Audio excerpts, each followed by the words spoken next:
자, 워낙 미국 증시의 변동성이 크다 보니까 여기에서 어떻게 이 미국 증시를 바라봐야 되는지 오늘도 저희가 긴급 진단 시간을 마련을 해봤습니다.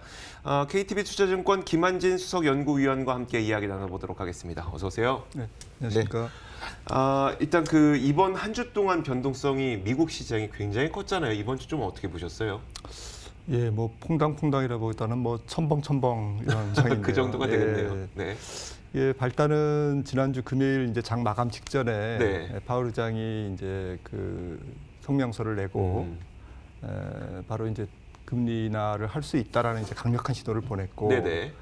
이어서 주간이 바뀌어서 이번 주 월요일 현지 시간 월요일 네. 증시에서 폭등 장세가 나왔죠. 그렇죠. 그리고 그 다음 날 이제 금리를 기습적으로 50bp 인하했습니다. 네네. 그래서 근데 막상 금리 인하를 한 당일날 주가가 이제 폭락을 했습니다. 그렇죠.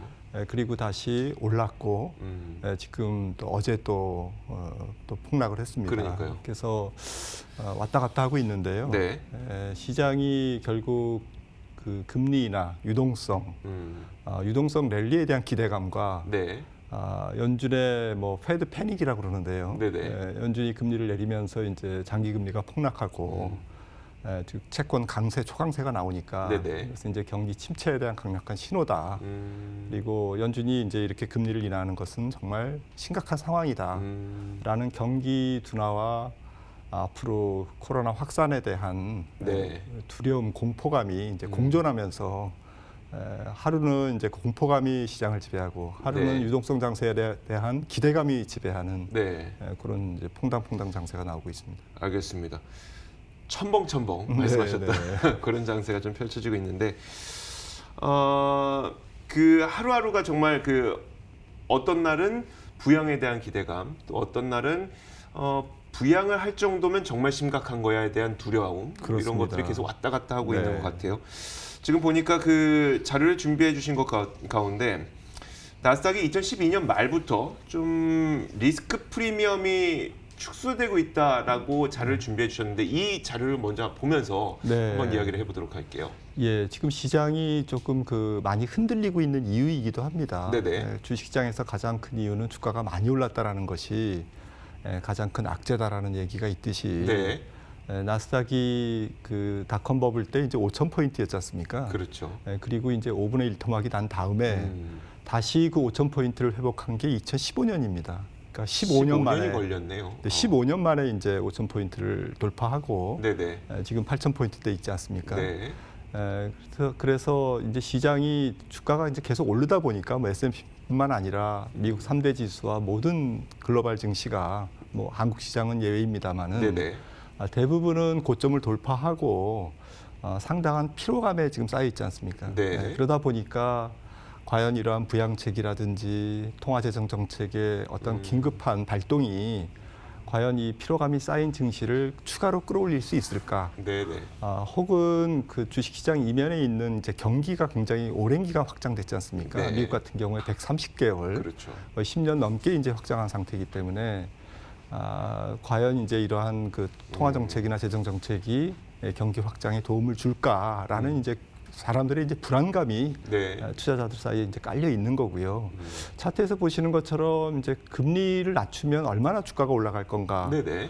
이런 걸 보기 위해서는 이제 금리와 네. 주식시장의 기대 수익률을 이제 같이 비교해 줘야 됩니다. 네네. 그러니까 퍼뿐만 아니라 퍼가 얼마나 높지, 낮지 이런 거 하고 사실 사람들이 주식을 사는 이유는 이제 안전자산인 네. 장기 국채를 포기하는 대가, 그렇죠. 즉 무위험 자산을 포기하는 대가로 얻는 이제 프리미엄이지 않습니까? 네, 있기 그렇죠. 때문에 사는 거니까 네. 저희가 통상 이제 PR의 역수, 그러니까 주당 순이익을 주가로 나눈 네.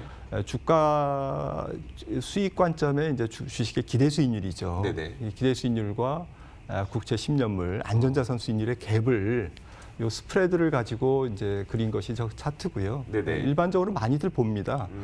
보시는 것처럼 왼쪽 축이 이제 스프레드인데요. 네네. 그 스프레드가 계속 지금 올라가고 있습니다. 근데 그렇죠. 축을 역으로 그려가지고 네. 계속 이제 좁아지고 있는 상황입니다. 좁아지면서 주가가 이제 올라간 거죠. 그러니까 네. PER이 높아지거나 주가가 주당 순이익의 이익의 증가 속도보다는 조금 빨리 네네. 속도를 내면서 올라갔다라는 이제 그런 말씀이 되고요. 네. 그리고 금리를 앞으로 낮추면 네. 주가가 과연 올라갈까? 네. 이런 부분에서 금리를 낮춰도 주가가 올라갈 수 있는 여력은 매우 제한적이다. 이 차트는 이제 이런 걸 보여줍니다. 물론 네네. S&P 500이나 다우를 가지고 그려봐도 그렇고요. 유럽 증시도 그렇습니다. 그래서 투자자분들이 생각하셔야 될 부분은 또 지금 시장의 어떤 불안감의 어떤 근원은 네네. 과연 금리를 낮춘다고 기업이익이 만약에 증가하지 않을 때 네네. 주가의 상승 여력이 얼마나 있을 것인가라는 것에 대한 네. 의구감이 있는 거죠. 어. 지금 앞서 보셨던 차트에서처럼 지금 상당히 좀 먹을 게 없는 장이다. 네. 너무 많이 올라서 사실은 이제 금리를 아무리 낮춰도 추가로 올라갈 수 있는 룸이 여유가 굉장히 제한적이다라는 것이 시장 기저에 깔려 있기 때문에 네네. 특히 이번 주 같은 경우에 50bp 금리 인하에도 불구하고 그 첨벙첨벙 장세가 나오는 것 같습니다. 지금 나오는 자료를 보니까 나스닥이 2000년 당시 닷컴 버블 때 그리고 2020년 올해 초에 주가의 움직임을 보여주는 거죠. 이게 어떻다는 겁니까 지금? 예, 통상 이제 강세장 혹은 버블장의 이제 마지막에는 네. 주가 쏠림 현상이 강합니다. 그래서 그렇죠. 시가총액 상위 5개, 10개 종목의 쏠림이 이제 굉장히 커서 네. 닷컴 버블 때도 뭐 보시다시피 굉장히 쏠렸지 않습니까? 네. 첫 번째, 두 번째 바가 이제 그걸 표시하고 있는데요. 열 거기에- 종목이 지금 60%를 차지하고 네, 그렇습니다. 그 당시? 근데 지금 이제 닷컴 버블 때에 비하면 20년 전에 비하면 아직은 좀 양호하다. 네네. 이제 이렇게 얘기할 수가 있고요. 제일 오른쪽에 있는 그 막대기는 그 차트는 이제 그 PR입니다. 네네. PR도 사실 이제 조금 그때에 비해서는 여유가 있어 보이죠. 조금, 네. 그래서 닷컴 버블에 비하면 아직은 좀 버블이 아니지 않느냐 이제 이렇게 얘기를 하시는데요. 네네. 근데 아까 앞서 말씀드렸듯이 닷컴 버블 때는 뭐 그 당시에 뭐 필라델피아 반도체 지수라든지 네네. 테크 IT 지수 같은 게 고점 대비 7분의 1 토막이 났습니다. 네네. 앞서 말씀드린 것처럼 나스닥 자체 지수도 또 그래요. S&P 500도 거의 뭐 20-30% 떨어지는 수준이 아니었고요. 네네. 거의 뭐 한 2-3년에 걸쳐서 반 토막 내지는 3분의 1 토막, 심지어는 5분의 1 토막이 났다라는 거죠. 네.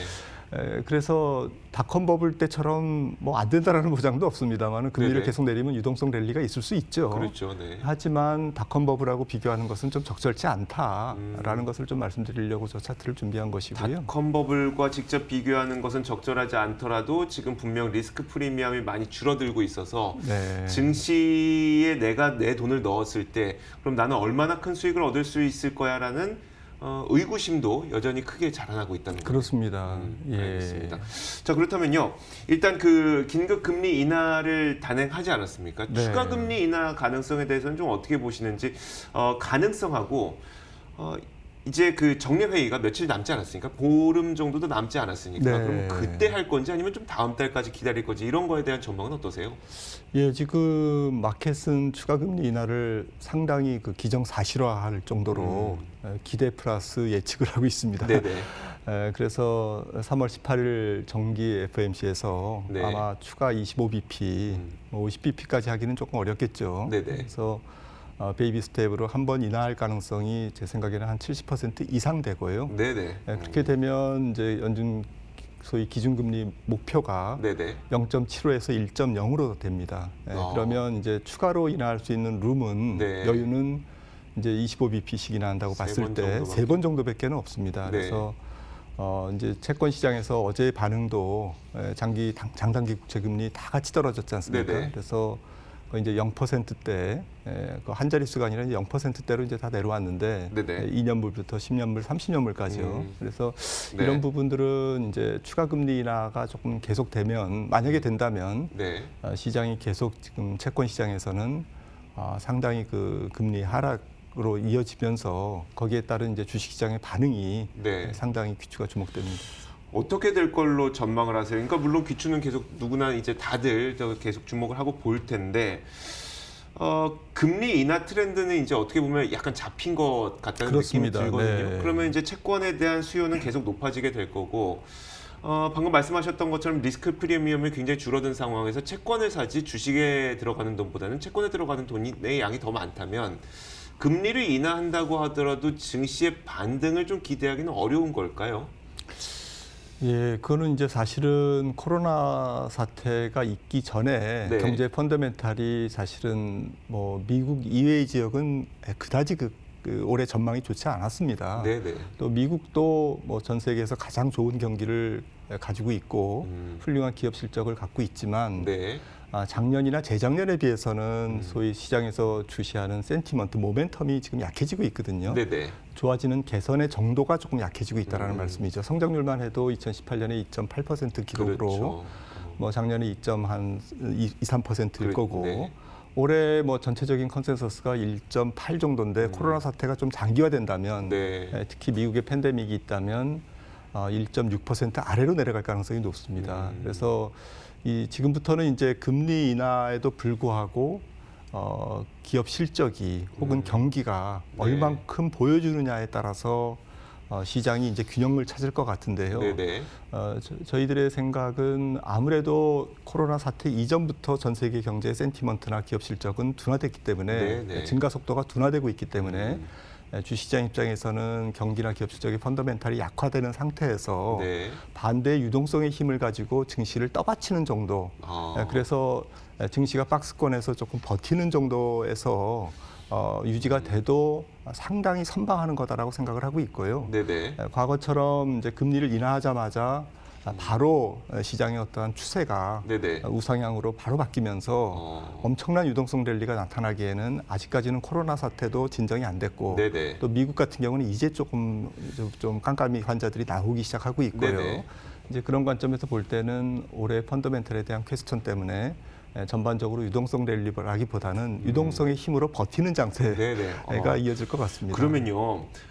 미국은 이제 소비가 대부분을 좀 차지를 하다 보니까 그러니까 미국의 GDP 성장률이 둔화된다는 것은 미국의 소비의 증가 속도가 좀 둔화된다고 맞습니다. 봐도 이제 과언이 아니잖아요. 근데 네.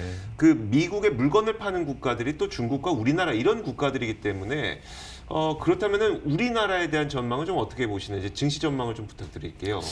예, 한국 증시야 뭐 거의 뭐 상당히 한 60-70% 이상은 글로벌 네네. 증시에 지금 연동돼서 네. 한국 고유의 어떤 펀더멘털보다는 해외 쪽에서 영향을 한 3분의 2 정도는 받고 있다고 봐도 과언이 네, 아닐 것 그렇죠. 같고요. 네. 나머지가 이제 우리나라 고유의 요인인데 지금 우리나라 고유의 요인도 굉장히 조금 약해지고 있습니다. 코로나 사태를 배제하고 보더라도 원래 네. 조금 수출이나 생산이 혹은 소비가 조금 둔화될 가능성이 높은데 네. 내부적으로는 가계부채가 있고요. JP 모간도 올해 성장률을 조금 뭐 하향 조정했습니다만은 네네. 어제는 이제 S&P 같은 경우에는 1.9%에서 1.6%로 낮추더니 네. 어제는 1.1%로 낮췄습니다. 그래서 우리나라의 전망이요. 네, 올해 네. 전망을 올해 성장률 전망을 1%에 가까운 어떤 성장으로 이제 지금 조정하고 있고요. 네.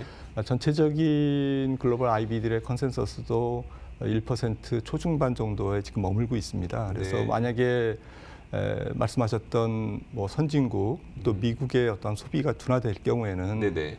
우리나라뿐만 아니라 전 세계 이머징 국가, 신흥국가들의 수출 실적이 조금 더 하향 조정될 가능성이 높고요. 네네. 전 세계 교역이 작년보다 많이 줄고 있기 때문에 그렇죠. 네. 네, 그래서 세계적인 총수요 둔화에 따른 한국의 어떠한 그 수출 경기의 펀더멘탈의 어떤 약화 이 부분을 조금 피해가기는 당분간은 어려울 것으로 보입니다. 그렇다면 수출의 의존도가 높을 수밖에 없는 우리나라 증시의 경우에는 하방을 조금 열어놔야 된다는 의미로 봐야 될까요?